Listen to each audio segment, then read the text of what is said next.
What's up? So check out King Smog here. Glasses Malone referring to Snoop Dogg being more of an influence and more powerful of a rapper in the early 90s than Tupac was. There's so much wrong with that statement right there. And I just basically let Glasses Malone have it. Literally, like, I was the big homie in the cell and he was the guy getting treated like a punk, put it that way. That's how I treated him in the 18-minute video that I dropped about him, and that's how I'm treating him in the video that I'm about to drop on him today. Glasses Malone, man. Straight fucking bitch made, man. I'm King Smog. I'm from Orange County, Rancho Santa Margarita, California. Sounding off. Hit me on my DM, Glasses. For real. You don't like what I'm saying? I don't really give a fuck. Because you're clout chasing on a dead man. And that dead man saved my fucking life. When I was a fucking heroin addict and I had nothing to live for, I put on some Tupac and it would make me feel a little bit better. Your music hasn't done that for anybody. So shut your fucking mouth about Tupac, man. For real, homeboy. Like, comment.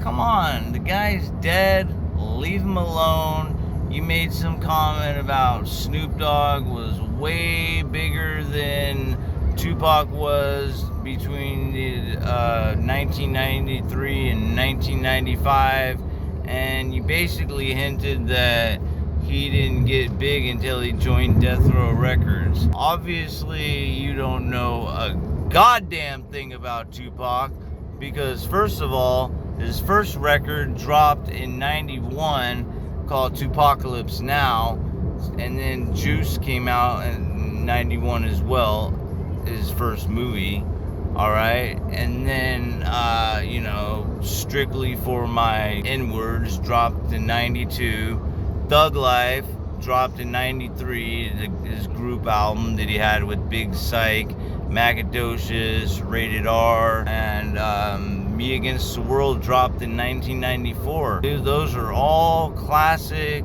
albums that were before Deathrow, man.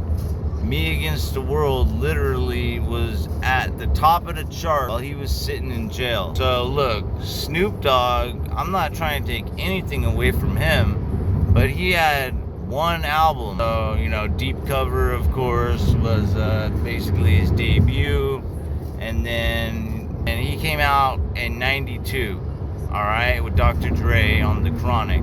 And that's when Dr. Dre introduced the rest of the Dog Pound clique, along with RBX, and Snoop had the Doggy Style album, which was classic, definitely a classic, amazing album that you cannot deny had a legitimate impact in the world of hip-hop during that time period and forever, basically. Apocalypse Now, classic record.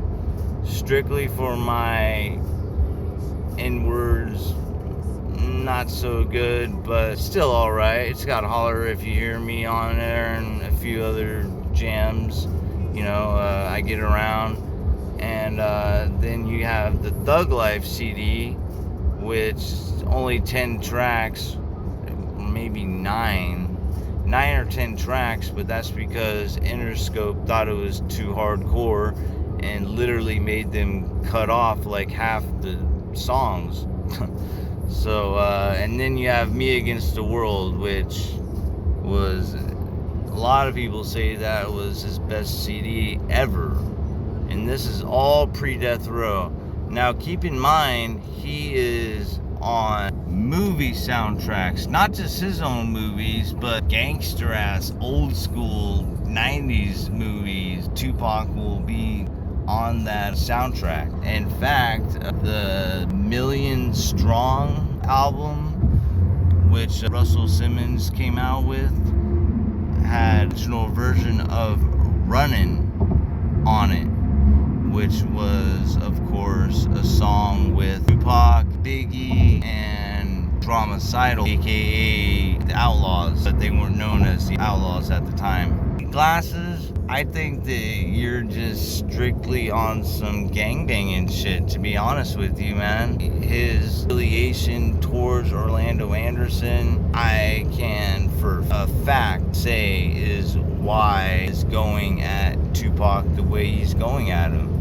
I mean, if you listen to Glasses Malone's interviews, you can tell he's still got that gangbanger mentality in him. And just by the way he talks, talking about how he still lives in the hood, and, you know, if someone wants to do something stupid and they're a big Tupac fan, well, then they can go, quote unquote, meet Tupac. Why are you saying that kind of stuff for, man? I can promise you that gangbanger mentality you have is a big reason why you pretty much fallen off the last 10 years.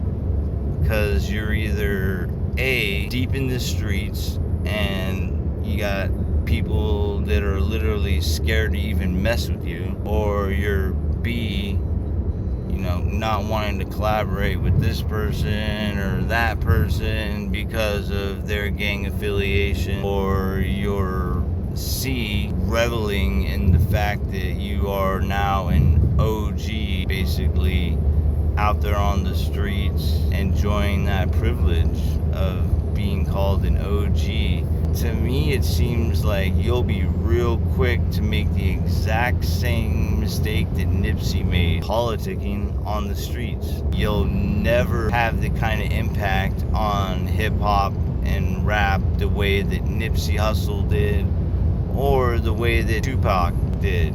You might, maybe, if you use this little clout that you gain, this little 50 minutes of fame that you got right here, if you use this correctly, you might end up on Nipsey's level, but I can promise you, 25 years from now, ain't no one gonna be talking about Glasses Malone. The fact that you're saying things like that about Tupac, saying, oh man, Snoop Dogg, he was 90s hip-hop, man. Like, Tupac, he wasn't on Snoop's level, not until he got to Deathrow. And, you know, like, Snoop showed him the ropes.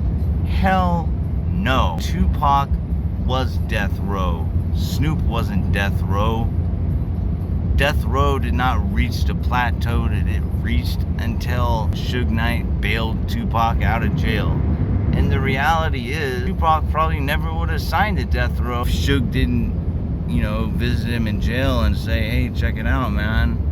I got this $1 million right here. You sign to my record label, I'll bail you out.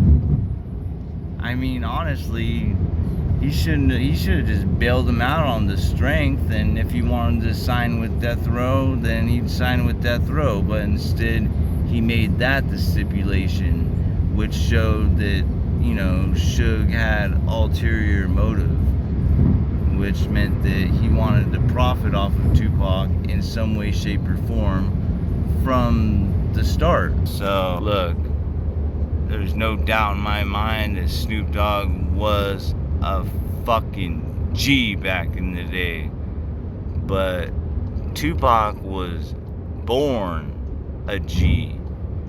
He was literally born into the Black Panthers. So, Glasses, it's sad that you have to do this. It's sad that you're so talentless and your music sucks so bad that you have to literally rely on talking about a legendary rapper's death in order to revitalize your career, in order to get your name popping again. So, I mean, basically the fact that you made that Tupac Must Die video, in my opinion, makes everything that you do or say obsolete. So your little Breakfast Club interview with Charlemagne talking about Snoop was bigger than Tupac never meant shit to me anyways, because of the Tupac Must Die song that you came out with. And, you know, to be honest with you, I don't give a fuck how certified you are on the streets, because you clout chasing off of a dead man is some straight bitch shit. Let it be known. I'm King Smog from Rancho Santa Margarita. Got something to say? Hit me on my DM, man. I ain't hard to find. For real. Like, comment, shoot me a sub. Glasses. Bitch ass motherfucker.